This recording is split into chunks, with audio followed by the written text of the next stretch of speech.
कार्यक्रम की पुण्यार्जक हैं श्रीमती शशि लोहाड़िया धर्मपत्नी श्री अनिल लोहाड़िया मुरादाबाद, श्रीमती वर्षा जैन धर्मपत्नी श्री विकास जैन गुड़गांव, श्रीमती उमा जैन धर्मपत्नी श्री योगेश जैन गुड़गांव, राजकुमार जैन, मधु जैन, मनोज जैन, रूबी जैन, अजय जैन, पायल जैन, अक्षत जैन, अर्पण जैन, प्रेरणा जैन व आन्या जैन, श्रीमती रीटा जैन धर्मपत्नी श्री नरेश जैन, चंदरनगर अजमेर। परम पूज्य वात्सल्य मूर्ति जिन धर्म प्रभाविका आरिका रत्न 105 सृष्टि भूषण माता जी की मंगल प्रेरणा एवं आशीर्वाद से चतुर्विध संघ की सेवा में सदैव तत्पर सृष्टि मंगलम फाउंडेशन द्वारा शाश्वत तीर्थराज श्री सम्मेद शिखर जी में कई वर्षों से संचालित है चतुर्विध संघ के आहार की उत्तम व्यवस्था, जिसमें आहार विहार, पिच्छी, कमंडल, वस्त्र, शास्त्र एवं औषधि दान आदि की व्यवस्था सुचारू रूप से की जा रही है। इस धर्म कार्य से जुड़कर आप भी घर बैठे पुण्य कमा सकते हैं। एक दिन की आहार व्यवस्था 2100 रुपए, सदस्यता 1 सप्ताह तक 11,000 रुपए, औषधि दान 11,000 रुपए, पिच्छी दान 11,000 रुपए, सदस्यता 1 वर्ष तक 21,000 रुपए, विशेष सदस्यता 31,000 रुपए, विशिष्ट सदस्यता 51,000 रुपए, अति विशिष्ट सदस्य 71,000 रुपए, संरक्षक 1,11,000 रुपए, शिरोमणि संरक्षक 2,11,000 रुपए। दान राशि निम्नलिखित खाते में जमा कराएं एवं अधिक जानकारी के लिए दिए गए नंबरों पर संपर्क करें। आपके द्वारा दिया गया दान धारा 80G के अंतर्गत कर मुक्त रहेगा। जैन धर्म की प्रमुख आरिका माँ सृष्टि भूषण माता जी, जो जन जन के कल्याण के लिए हमेशा तत्पर रहती हैं, जिन्होंने अभूतपूर्व धार्मिक एवं सामाजिक कार्य किए हैं, जिन्होंने दीन दुखी असहाय वृद्धों को सहारा दिया, जिनका शिक्षा के क्षेत्र में भी सराहनीय सहयोग रहा है, ऐसी पूज्य आरिका माँ सृष्टि भूषण माता जी वर्तमान में श्री महावीर जी अतिशय क्षेत्र राजस्थान में विराजमान हैं।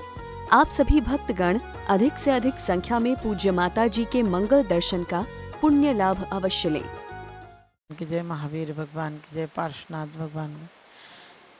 श्री गौतमादिपतिमद्भुत पुण्य वंदे मुद्योतित अखिल ममोघ मग प्रणासम भक्षे जिनेश्वर मम प्रणिपत्य तत्तम निर्वाण कारण मसेत जगत तीर्थार्थम। क्या कहा है? श्री गौतम आदि पद्मद्भुत पुण्य वंदम, जो गौतम आदि गणधर ने जिनके चरणों में बंधन किया है, जिनके कारण जो निर्वाण के कारण हैं, जगत को शांति देने वाले हैं, ऐसे जिनेंद्र देव के चरणों में मैं मोक्ष पाने की इच्छा से नमस्कार करता हूँ, क्योंकि मोक्ष ही सर्वश्रेष्ठ सुख है। संसार में चाहे भोग भूमि के हों, चाहे चक्रवर्ती के सुख हों, चाहे कोई सुख हो, लेकिन वो सब सुख मोक्ष सुख के आगे कुछ भी नहीं है। क्योंकि वो जो सुख मिलते हैं हमको, संसारी प्राणी को, वो सुख मिलते हैं इंद्रियों के अधीन है, और इंद्रियों के अधीन सुख बहुत दुख देते हैं।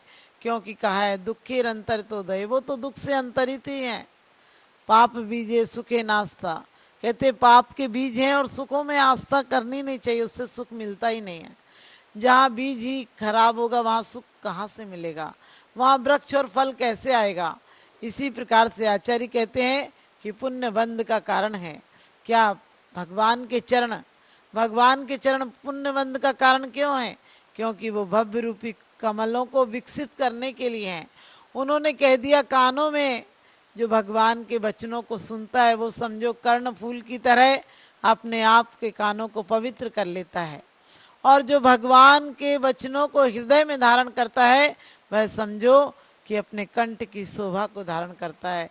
कंठ में हार भी क्या शोभा देगा, जो परमात्मा की भक्ति शोभा देती है। इसलिए कहा है पुण्य बंध के कारण है। आदमी पुण्य चाहता है कि कोई दान दे देंगे तो पुण्य हो जाएगा, कोई माला जप लेंगे तो पुण्य हो जाएगा, लेकिन आचार्य कहते हैं कि ये सब क्रियाएं नहीं, सिर्फ परमात्मा का स्मरण करो, उनके गुणानुवाद करो और उनके जैसा बनने की भावना भाव, क्योंकि वो भावना भी स्वर्ग और मोक्ष का कारण है और आगे चल के पुण्य बंध का कारण है। क्योंकि अभी हमारी वर्तमान पर्याय कितनी भी नहा लो धो लो, दुर्गंध दे असुचि मल की पिटारी, जो शुद्ध वस्तु जग में तन ने बिगाड़ी। क्यों क्रीम पाउडर लगा कर रे सजाता, ज्ञानी सदा तप तपा सुख शांति पाता। आचार्य कहते हैं कि ये दुर्गंध देह, ये शरीर कभी भी शुद्ध नहीं हो सकता है, किसी भी चीज शुद्ध नहीं हो सकता है। और चाहे कितने इतर तेल फुलेल कुछ भी लगाओ लेकिन अशुद्ध रहेगा। लेकिन इसे शुद्ध करना है तो रत्नत्रय से शुद्ध हो जाता है, रत्नत्रय से पवित्र हो जाता है। इसीलिए कहा है द्रव्य शुद्ध हो जाता है, क्षेत्र शुद्ध हो जाता है, काल शुद्ध हो जाता है, भाव शुद्ध हो जाता है। शुद्ध परिणति वाला जीव चाहिए। द्रव्य शुद्ध हो जाता है। साधु की समाधि के बाद भी उनके चरणों की परिक्रमा करते हैं, उनकी समाधिस्थ देह की भी हम परिक्रमा करते हैं, क्योंकि देह में अब आत्मा नहीं है। लेकिन वो द्रव्य भी शुद्ध है, क्योंकि इस पुद्गल द्रव्य से उन्होंने उस चेतना रूपी धन को पाया है। आज धनिक होकर जा रहे हैं। इस चेतना रूपी धन को तो पाया है, अपने आप को, तन को पवित्र किया है। क्योंकि तन भोगों से नहीं, तन योगों से, तन तपस्या से पावन होता है। इसलिए उन देह की हम चरण चंदन कहते हैं। कहते भी हैं कि गुरु के चंदन की, चरणों की चंदन हमें मिल जाए तो हमारा देह पवित्र हो जाए, हमारा जीवन मंगलमय हो जाए। और बड़ी सुंदर बात कही है भक्तांबर में कि भगवान आपके चरणों रूपी अमृत रज की धूल मिल जाए आपके चरणों की, तो क्या होता है। कहा है जन्म जन्म के पाप, ऐसे भयानक रोग जिन्होंने की, रोगों के कारण जिन्होंने लोगों ने जीने की आशा छोड़ दी है, ऐसे भी आपके चरण रूपी रज को, चरण की रज को कोई पाले तो दिग्ध देहा। कहते हैं वो कामदेव जैसा सुंदर हो जाता है, सर्व रोगों से रहित हो जाता है। और सर्व रोगों से रहित क्या हो जाता है, हमें वैसे भी बड़े रोग लगे हुए हैं। ये देह के रोग क्या मायना रखते हैं। हमारे अंदर काम के, क्रोध के, मान के, माया के, लोभ के और ईर्षा के, छल कपट के एक रोग नहीं। और रोगों से आज का आदमी ज्यादा परेशान है। बाहर रोग तो कम होते हैं, लेकिन अंतरंग के रोग होते हैं तो बाहर के रोग दिखते हैं। जिस प्रकार से कोई रोगी व्यक्ति हो, उसका बोलचाल ठीक नहीं निकलता है। आप देखो तेज बुखार हो किसी को और वो बोलेगा तो उसकी बोली से झलकता है कि बहुत रोगी है। इसी प्रकार से आज जो द्वंद्व है घर में, परिवार में, समाज में, वो हमारे अंतरंग के रोगों का प्रतीक है कि वास्तव में हम रोगी हैं, हम उपचार कराने आए हैं। मैं तो अनादि से रोगी हूँ, उपचार कराने आया हूँ। और कहते तुम सम बनने के लिए यह द्रव्य सजो कर लाया हूँ। भगवान तुम जैसा अब मुझे और कोई वैद्य नहीं मिला है। बड़ी अच्छी बात कही विसापहार में कि भगवान आप अकारण बंधु हो, आप ऐसे वैद्य हो जो कोई अपेक्षा से रहत हो, और आप पहले ही रोग को समाप्त कर देते हो। रोग आने के पहले आप लक्षणों से ही उसे पकड़ लेते हो। क्योंकि आज जितनी भी हमारी विभाव परिणतियां चल रही, जितने कलेश हैं, जितने संक्लेश हैं, जितनी बीमारियां हैं, वो हमारी बीमारियां हमारे कर्मों के उदय से नहीं है, हमारी वर्तमान अवस्था में असावधानी के कारण है। क्योंकि हमें रोग बाहर से कम अंतरंग से ज्यादा आते हैं। जब हम क्रोध करते हैं, जब मान करते हैं, जब हम ईर्ष्या करते हैं, छल कपट करते हैं, तो जो हमारे शरीर में प्राण वायु बहना चाहिए उसकी जगह हमारी रुकावट आ जाती है। क्रोध से हमारी ग्रंथियों में तनाव आ जाता है और तनाव के कारण हम अनेक रोगों के शिकार हो जाते हैं। हमारा रक्त प्रवाह ठीक से नहीं हो पाता नाड़ियों में, और वो कहीं रुक कर कैंसर जैसी गांठें बन जाती हैं।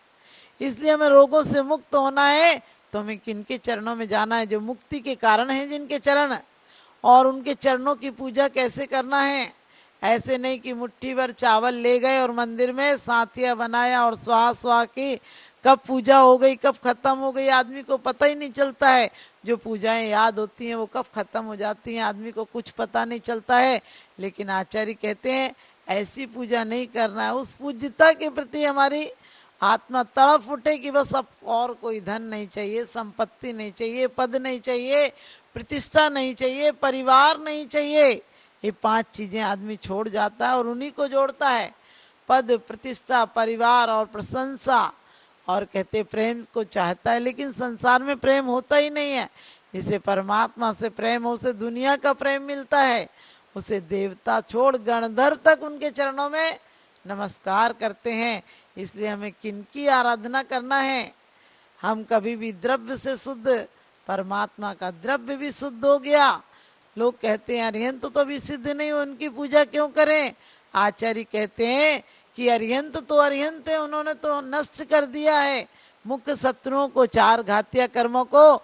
लेकिन जो उनके मार्ग पर भी चल रहे हैं, जो उनकी भक्ति आराधना में उनके पथ पर चलकर समय दे रहे हैं, वो भी, उनकी वंदना भी हमारे लिए असंख्यात कर्मों की निर्जरा का कारण है। असंख्यात गुणी कर्मों की निर्जरा हो जाती है।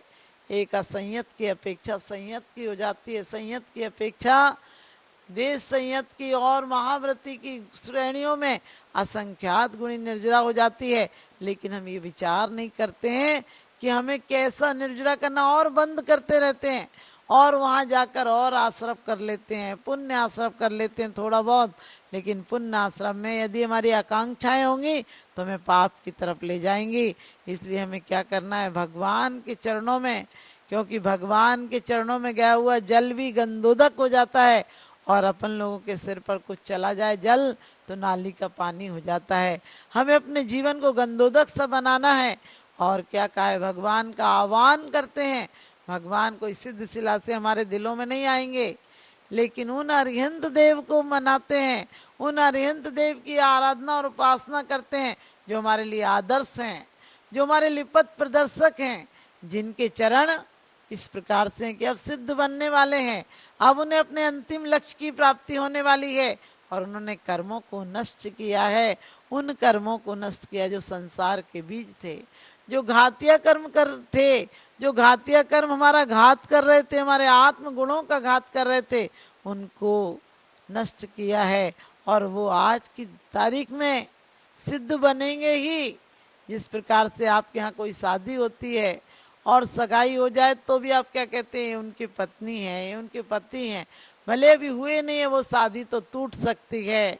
आप किसी डॉक्टर को मेडिकल में साइंस साइड ले ले तो उसे आप डॉक्टर कहने लगते हैं, लॉ पढ़ने लगे तो आप उसे वकील कहने लगते हैं। लेकिन जरूरी नहीं कि वो वकालत करे, वकील हो पाए या नहीं हो पाए।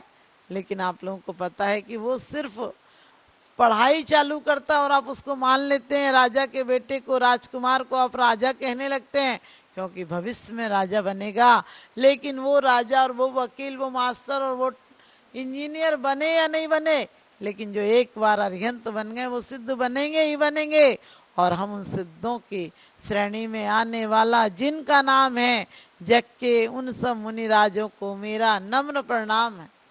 आज कितना प्रमाद आ गया, आज लोग किसी भी जगह चले जाएंगे, लेकिन साधुओं के बिहार में, साधुओं के आहार में। एक वो जमाना था जब घर में एक साधु आ जाए, गांव में एक साधु आ जाए तो पूरा शहर उमड़ पड़ता था। आज कई बार ऐसा होता है, लोग प्रमाद में कहते क्या करें, घर में कोई है नहीं। अरे घर में कोई हो या नहीं हो, आचार्यों ने तो कहा है वो घर शमशान है। जहाँ साधु के चरण नहीं पड़ते हैं वो घर शमशान है, वो आदमी मुर्दा है, जीते जी मर गया है, जिसने अपने हाथ से साधुओं को आहार नहीं दिया है। क्योंकि वो तुम्हारा आहार नहीं लेते हैं, तुम्हें सिद्ध बनाने का टिकट दे देते हैं, तुम्हें सिद्ध बनने की परमिट दे देते हैं, क्योंकि तुम्हारे मुट्ठी भर आहार से वो पूरे दिन सामायिक स्वाध्याय, प्रतिक्रमण, प्रायश्चित करेंगे और उसका दशांश भी तुम्हें लगा तो तुम्हें तो फोकट में, तुम्हें तो ऐसे हो गया जैसे किसी ने तुम्हारी मिट्टी को सोना बना दिया हो। सृष्टि मंगलम बन के संगठन देता यह पैगाम है, सृष्टि मंगलम बन के संगठन देता यह पैगाम है। संघ चतुर्वेद की सेवा श्रावक का धर्म प्रधान है, संघ चतुर्वेद की सेवा श्रावक का धर्म प्रधान है। सृष्टि भूषण जी की प्रेरणा का ये शुभ परिणाम है, सृष्टि भूषण जी की प्रेरणा का ये शुभ परिणाम है। संघ चतुर्वेद की सेवा श्रावक का धर्म प्रधान है, संघ चतुर्वेद की सेवा श्रावक का धर्म प्रधान है।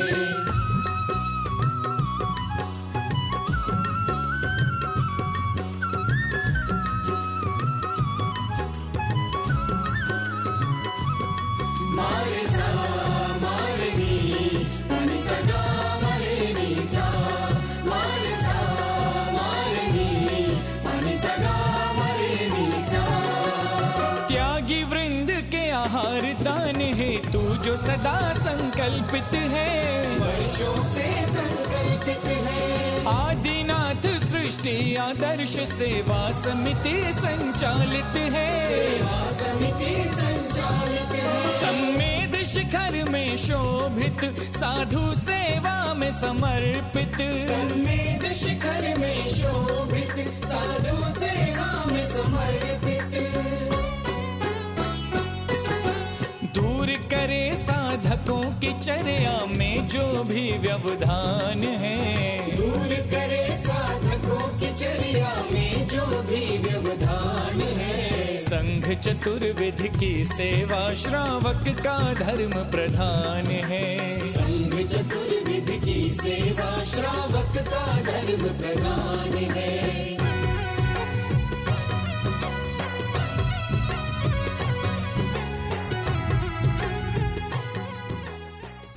परम पूज्य वात्सल्य मूर्ति जिन धर्म प्रभाविका आरिका रत्न 105 सृष्टि भूषण माताजी की मंगल प्रेरणा एवं आशीर्वाद से चतुर्विध संघ की सेवा में सदैव तत्पर सृष्टि मंगलम फाउंडेशन द्वारा शाश्वत तीर्थराज श्री सम्मेद शिखर जी में कई वर्षों से संचालित है चतुर्विध संघ के आहार की उत्तम व्यवस्था, जिसमें आहार विहार, पिच्छी, कमंडल, वस्त्र, शास्त्र एवं औषधि दान आदि की व्यवस्था सुचारू रूप से की जा रही है।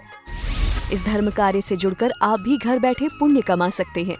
एक दिन की आहार व्यवस्था 2100 रुपए, सदस्यता 1 सप्ताह तक 11,000 रुपए, औषधि दान 11,000 रुपए, पिच्छी दान 11,000 रुपए, सदस्यता 1 वर्ष तक 21,000 रुपए, विशेष सदस्यता 31,000 रुपए, विशिष्ट सदस्यता 51,000 रुपए, अति विशिष्ट सदस्य 71,000 रुपए, संरक्षक 1,11,000 रुपए, शिरोमणि संरक्षक 2,11,000 रुपए। दान राशि निम्नलिखित खाते में जमा कराएं एवं अधिक जानकारी के लिए दिए गए नंबरों पर संपर्क करें। आपके द्वारा दिया गया दान धारा 80G के अंतर्गत कर मुक्त रहेगा।